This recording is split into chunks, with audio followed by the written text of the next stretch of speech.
परमपूज्य परमात्मा एक सेवक मंडळ वर्धमान नगर नागपूरच्या वतीने बाबांच्या आदेशाप्रमाणे आज मासिक नवे हवन माझ्याच निवासस्थानी, माझं नाव विलास सहादेवजी देशमुख, माझ्याच निवासस्थानी पार पडले। त्या पितर्थ एक भगवत गुणाची चर्चा बैठक सुरू आहे। या चर्चा बैठकीमध्ये सृष्टीचे आणि बुद्धीचे विधाता भगवान बाबा हनुमानजी उपस्थित आहेत। भगवंताला माझा प्रणाम। तसेच मानव धर्माचे संस्थापक महान त्यागी बाबा जुगनूजी उपस्थित आहेत। बाबांना माझा प्रणाम। तसेच बाबांना वेळोवेळी साथ देणारे आपल्या मातोश्री वाराणसी आई उपस्थित आहेत। आईला माझा प्रणाम। तसेच आजच्या चर्चासत्राला लाभलेले अध्यक्ष क्षीरसागर काकाजी यांना माझा नमस्कार। तसेच गट नंबर 8चे मार्गदर्शक माझे सुद्धा मार्गदर्शक हेडाऊ काकाजी उपस्थित आहेत। काकाजीला माझा नमस्कार। तसेच मंडळाचे संचालक फकीराजी जिपकाटे साहेब उपस्थित आहेत। काकाजीला माझा नमस्कार। तसेच वाघमारे काकाजी उपस्थित आहेत। काकाजीला माझा नमस्कार। तसेच संपूर्ण मंच, सेवक सेविका, बालगोपाल सगळ्यांना माझा नमस्कार। बघा, मार्गात यायचे कारण की माझं कुटुंब खूप पूर्वीपासून खूप दुःखी होतं। म्हणजे बाहेर बाधा होती, बऱ्याच वर्षापासून बाहेर बाधा होती। आम्ही बरेच काही डॉक्टर इलाज वगैरे केलेत, पण ते तात्पुरता फायदा व्हायचा। वैद्यवान्या पण केल्यात, ते पण काही दिवसासाठी तात्पुरता फायदा व्हायचा त्यांच्याकडनं। पण बरेच काही वैद्यवान्यांना आम्ही घरी आणलं।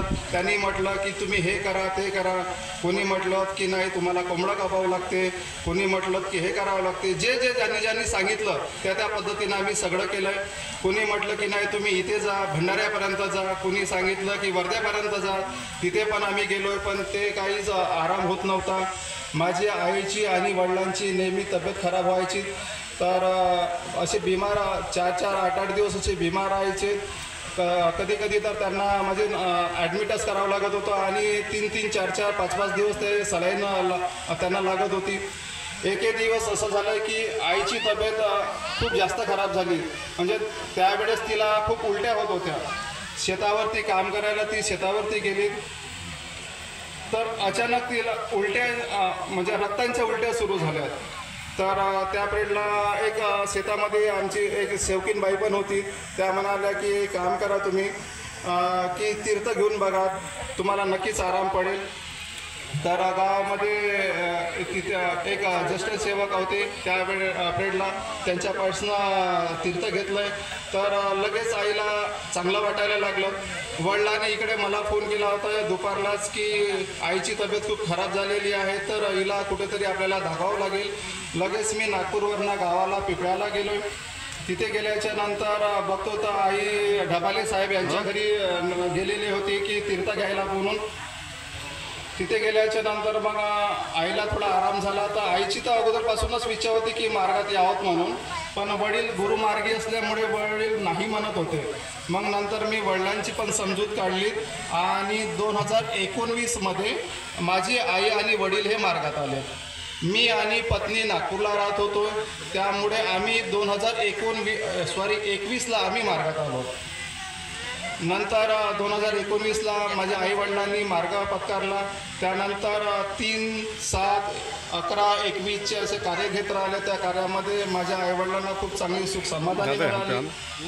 कालांतराने मला मुलगी माझी जवळपास 15 महिन्याची झाल्याच्या नंतर भगवंताने माझ्या पत्नीला नोकरीचा योग दिला। तर माझे आई वडील मग माझ्या मुलीला बघायला इथे नागपूरला आले। काही दिवसाच्या नंतर आम्ही अनेकामध्ये असल्याच्यामुळे माझ्या आईची आणखी तब्येत खालावली। ज्या पद्धतीने अगोदर उलट्या वगैरे करायच्या, ज्या तब्येत खराब वगैरे राहायची, त्याच पद्धतीने तब्येत खराब होत होती। मग नंतर ते आमच्या लक्षात आलं की नाही, हे आम्ही अनेकामध्ये आहेत आणि आई अगोदर मार्गामध्ये होत्या, त्यामुळे हे झालं म्हणून हे आमच्या तुरंत लक्षात आलं। आणि आम्ही तुरंत राऊतगुरुजीकडे गेलो आणि राऊतगुरुजीपासनं आम्ही कार्य घेतलेत। जवळपास 6 महिने राऊतगुरुजीपासनं आमचे कार्य राहिलेत। त्यानंतर भगवंताने खूप छान योग दिला इथे घर बांधकामाचा. इथे मग त्यानंतर इथे आमचं घर बांधकाम झालं. त्यानंतर आमचं हेडाव काकाजीपासून कार्य सुरू राहिले. काकाजीचे पण खूप चांगले अनुभव मार्गदर्शन आम्हाला मिळाले. वेळोवेळी काकाजी आम्हाला मार्गदर्शन करत गेलेत. त्यानुसार आम्ही कार्य करत राहिलो आणि खूप चांगलं त्या पद्धतीने आम्हाला सुख समाधानी मिळाले.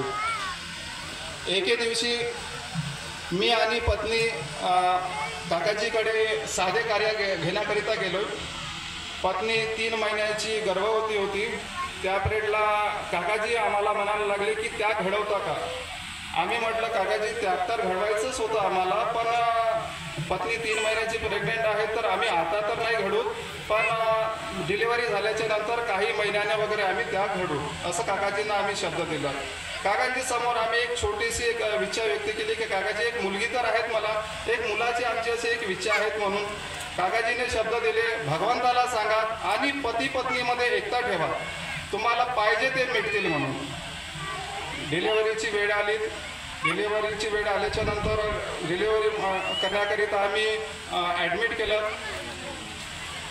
एक दिवस ॲडमिट राहिल्याच्या नंतर दुसऱ्या दिवशी डॉक्टर म्हणायला लागलेत की आता तर तुम्हाला सिझरिंग करावं लागेल, कारण बाळाने पोटामध्ये शी केलेली आहेत म्हणून. ते त्यांच्या नाकाद्वारे तोंडाद्वारे पूर्ण छातीमध्ये इन्फेक्शन झालेलं होतं. तर त्यानंतर मग ते सिझरिंग वॉर्डमध्ये घेऊन गेले. अर्ध्या एका तासानेच असा आतमधून असा आवाज आला आम्हाला की मुलगा तर झालेला आहे, पण या मुलाची काही गॅरंटी नाहीत म्हणून. आणि तो पिरियड नवरात्राचा होता, अष्टमीचा दिवस होता.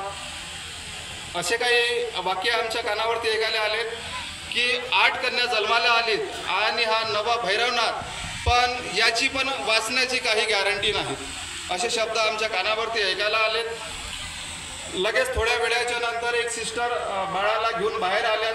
तिने सांगितलं पण नाही की तुमचा मुलगा आहे म्हणून. मी स्वतःच विचारलं तिला की हा कोणाचा मुलगा आहे म्हणून, तेव्हा ते म्हणायला लागली की देशमुखचा मुलगा आहे म्हणून. लगेच मी त्यांच्यासोबत इमर्जन्सी वॉर्डमध्ये गेलो बाळाच्या. तिथे त्यांनी ॲडमिट करण्यासाठी मला सांगितलं, पण त्यावेळेस डॉक्टर असे म्हणत होते की या बाळाची आम्ही गॅरंटी घेऊ शकत नाही, कारण बाळाने पूर्ण म्हणजे छातीमध्ये पूर्ण इन्फेक्शन झालेलं आहे आणि यांना श्वास घ्यायला खूप तकलीफ होत आहेत म्हणून. मी म्हटलं काही हरकत नाही, तुमचं काम आहे तुम्ही करा. भगवंत आहेत माझे, भगवंत त्यांची रक्षा करणार आहे, कारण भगवंतांनीच मला दिलेलं आहे आणि भगवंतच त्यांचे रक्षण करतील. मी ह्याव काकाजींना सांगितलंय. काकाजीने पण शब्द दिले की नाही बेटा काहीच होणार नाही, सर्व ठीक होईल म्हणून. काकाजींचे पण शब्द ऐकून मला खूप चांगली सहानुभूती वाटली. 2 दिवस आणखी त्याला ICU मध्ये ठेवण्यात आले बाळाला. नंतर 2 दिवस काचामध्ये ठेवण्यात आलं, कारण त्याला पिल्या पण झालेला होता. तर आता भगवंताच्या कृपेने खूप चांगला आहे तो. आता जवळपास 15 महिन्याचा झालेला आहे आणि भगवंताच्या कृपेने माझे कुटुंब खूप चांगले सुखी समाधानी आहे. जर आपण तत्वशब्द नियमाने जर चाललोय तर आपल्या पायाला पण काटा गळत नाही, हे बाबांचे शब्द आहेत. एवढेच बोलून मी माझ्या शब्दाला विराम देतो. माझ्या बोलण्या चालण्यामध्ये काही चूक झाली जर असतील तर मी सर्वप्रथम भगवान बाबा हनुमानजीला माफी मागतो, महान त्यागी बाबा जुमदेवजीला माफी मागतो, माता वाराणसी आईला माफी मागतो, आजचे अध्यक्ष साहेबांना माफी मागतो आणि सर्व स्टेज सेवक सेविका बालगोपाल सगळ्यांना माफी मागून रजा घेतो. सगळ्यांना माझा नमस्कार.